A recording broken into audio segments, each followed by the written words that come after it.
Today on Longwood Live, we take a look at the 4 finalists who have been announced to possibly succeed outgoing University President Dr. Patricia Cormier. Also, President Barack Obama delivered his first State of the Union address last week. Here's some of what he had to say and the swift response from his Republican foes. Finally, the Longwood University women's basketball team played host to their biggest opponent to visit Willard Hall in school history.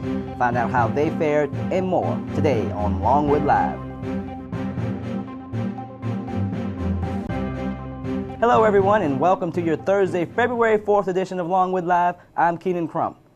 Today we begin with Decision 2010 on the campus of Longwood University as the school continues its search for a successor to outgoing University President Dr. Patricia Cormier. In a long and vigorous process that started with over 100 candidates, the university's presidential search committee has narrowed their list down to 4. The university held its first presidential forum on Tuesday afternoon, featuring one of the 4 remaining finalists, Dr. Thomas Boatsman, the current Vice President for Business and Finance at St. Mary's College of Maryland. The forum gave students, faculty, and staff the opportunity to hear from Dr. Boatsman and ask any questions they may have had regarding his candidacy and prospective tenure as university president. There will be 3 more presidential forums featuring the 3 remaining finalists, the first of which is being held later today with candidate Dr. James F. Keneally, Associate Provost and Vice President for Student Affairs at Eastern Kentucky University. The forum will be held at 3:30 p.m. in Blackwell Hall. While Longwood continues to look for their next president, the current President of the United States, Barack Obama, delivered his first State of the Union address in front of Congress and the nation last Wednesday night. In the end, it's our ideals, our values that built America. These aren't Republican values or Democratic values that they're living by, business values or labor values. They're American values. The Republican response to President Obama's speech came immediately following its conclusion and was delivered by the Commonwealth of Virginia's very own newly elected Governor Bob McDonnell, in which he criticized the president over spending and the need for small government in Washington. We must enact policies that promote entrepreneurship and innovation so America can better compete with the world. What government should not do is pile on more taxation, regulation, and litigation that kill jobs and hurt the middle class. Following his speech on Wednesday night, President Obama addressed the House Republican Conference in Baltimore and took questions from disgruntled GOP representatives who have continually expressed their displeasure over the direction of the country. Part of the reason I accepted your invitation to come here was because I wanted to speak with all of you and not just to all of you. So I'm looking forward to taking your questions and having a real conversation in a few moments. Having differences of opinion, having a real debate about matters of domestic policy and national security, that's not something that's only good for our country, it's absolutely essential. Next up for President Obama is a cross-country tour promoting job creation and economic recovery in some of the nation's hardest-hit states. Now on to sports. The Longwood Lancers women's basketball team welcomed the Maryland Terrapins to Willard Hall on Sunday afternoon. It was the first time that a former Division I NCAA national championship team stepped out onto the court against the Lancers at home. Our own Max Duchaine has the story.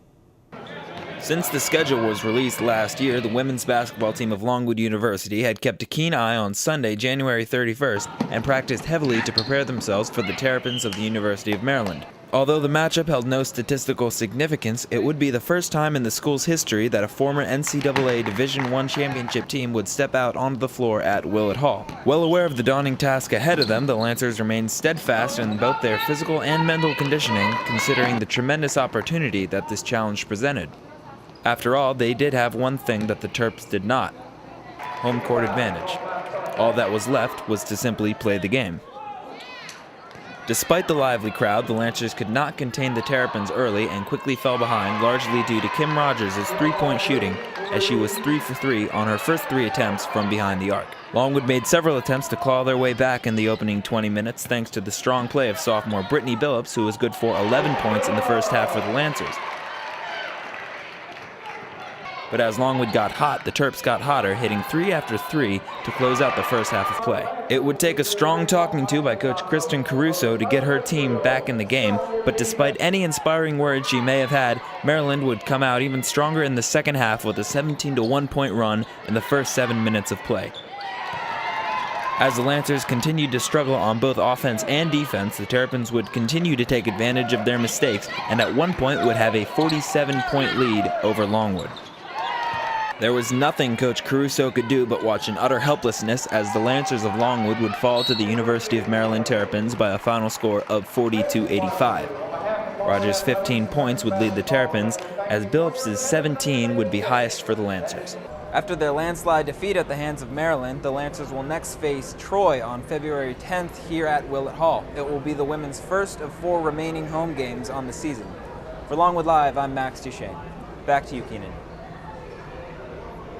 Finally, we end our broadcast by providing an update to the ongoing housing sign-up process for next semester. The Office of Residential and Commuter Life has been holding sign-ups for Longwood managed apartments since January 28th and will conclude tomorrow, February 5th. Students who wish to move off campus next semester must complete an online application February 8th through February 12th. Meanwhile, sign-ups for main campus housing will begin March 22nd and run through April 2nd.